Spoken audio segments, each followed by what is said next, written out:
So I've had the Fuji X-H2s for about a month now, and I've been absolutely loving this camera. I've shot some test footage in my studio of color charts and stuff like that, but I also took the camera to the Huntington Library and Gardens to test it in kind of a real world situation.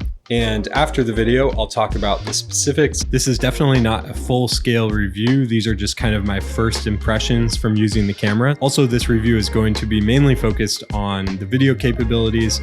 I see this camera as a video-focused camera. So before you watch it, I shot this footage on the X-H2s using the Sigma 18-35 art lens with a variable ND, all in manual focus, and it was shot in 4K Ultra HD, ProRes 422HQ, 10-bit color. I think that's all the settings, but enjoy the footage and I'll see you after.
This is by far the best video footage I've seen out of a Fuji camera so far. I upgraded to this camera from the Fuji X-T3.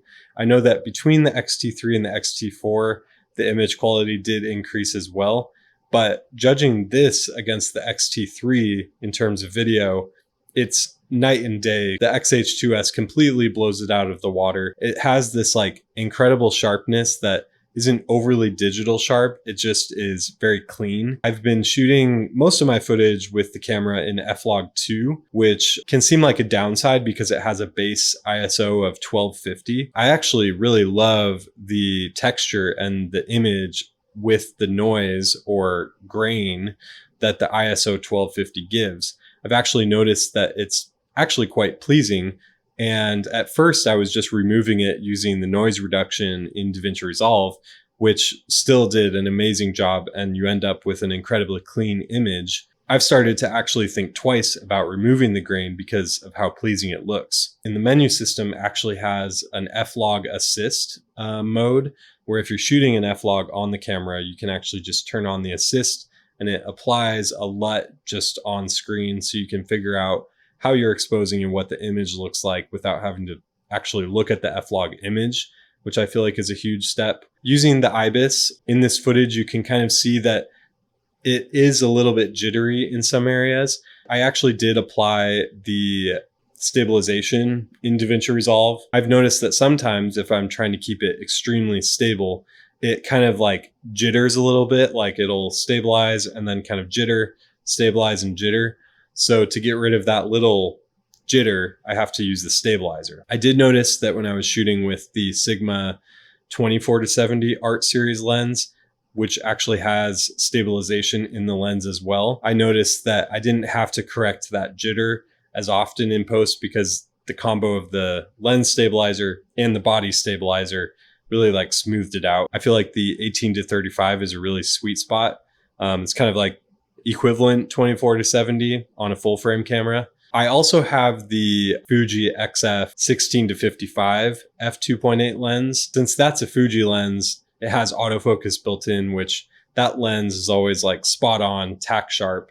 And the autofocus I found on this camera is actually pretty good. Joshua Martin from Cine Dailies, he has a great video testing the autofocus. I've had pretty much the same results as him with my lenses. I actually do want to do a test where I compare this camera to the Red Epic Dragon 6K. That camera is basically my main workhorse for client jobs. It just has an incredibly organic, smooth, beautiful image that I feel like is totally timeless for a Red camera. I'm actually very pleased with the image coming from the X-H2s. I'm curious to see how they compare. So if you want to see that comparison, let me know. The menu system has been really cool. I love the custom function buttons on the top. You can program those to be included with any settings in the camera, and it makes it really easy to switch between picture profiles, where I have like custom 1 is set to F-Log, custom 2 is set to F-Log 2, and then the next one is set to like classic chrome or something like that. So that's been really cool. You can also switch between photos and video. I haven't taken too many photos with this camera. I see this as mainly a video camera with some like good photo capabilities, but my main photo camera that I'm using is actually the Fuji X-E4. ProRes 422 HQ is incredible. The file sizes are very large, which is not super great, but I've been really happy with the Angelbird CF card that I have with the reader. It copies incredibly fast going through my Mac Studio to my RAID.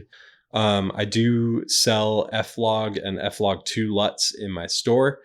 And full disclosure, Fuji actually does offer free F-Log and F-Log 2 to Rec 709 LUTs on their website. However, I've found that those are more of kind of a technical conversion, and the skin tones can be a little bit red or like magenta in those LUTs. And so the LUTs that I sell are more of kind of a creative take combined with the technical conversion, where it's kind of the adjustments that I would make when converting the footage to make pleasing skin tones, pleasing contrast, stuff like that. And so that's kind of the difference between them. And then I also have a pack that has creative looks built in, so you can do the conversion and add a creative look all in one step. So if you're interested in those, you can check them out. I'll leave a link down below. Let me know if there's anything else you want me to talk about or test with this camera. Thank you so much for watching, and I'll see you in the next one.